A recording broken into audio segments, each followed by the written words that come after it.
Year 6 numeracy warm-ups. Year 6, konnichiwa. How you doing? Warm-up 22. I've had good feedback doing warm-ups like this, so we're going to do a few more of these over the coming lessons, all right?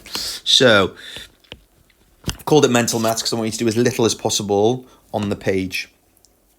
All right, so you got to do as much as possible in your heads. So you got to write out your 8 times table. Pretty sure that was the one you did yesterday. Yes, it was. We should fly through that. An addition, a multiplication, a halving, and a doubling. All right, so pause now. Remember, it shouldn't take more than a couple of minutes. Do as much in your head as possible. Press play when you're ready to go through the answers.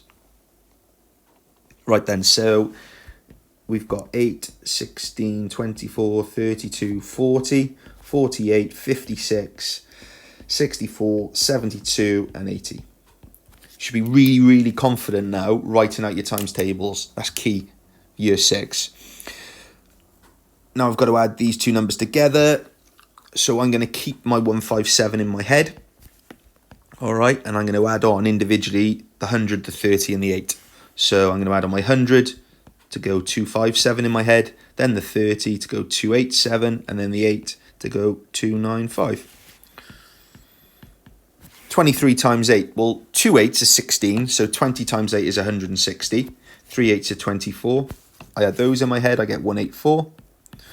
Don't know why the equals is miles away there, sorry. Half of 15. All right, let's think about this. So it's an odd number. So in my head, I did half of 10 is 5.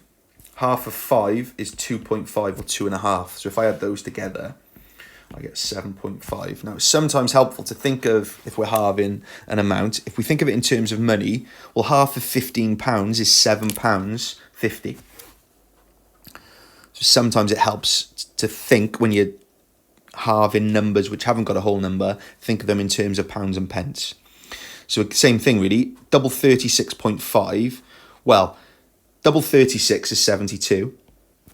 Double a half is 1, because 2 halves make a whole. So my answer is 73. So again, if I thought of that in terms of £36.50 and I thought of doubling it, double that is £72 and double 50p is £1. So it's just a helpful little way sometimes when we're working with decimals. Not always, sometimes, all right? Well done. Hopefully you got 5 out of 5. What you need to do now is find lesson 22. See you in a bit.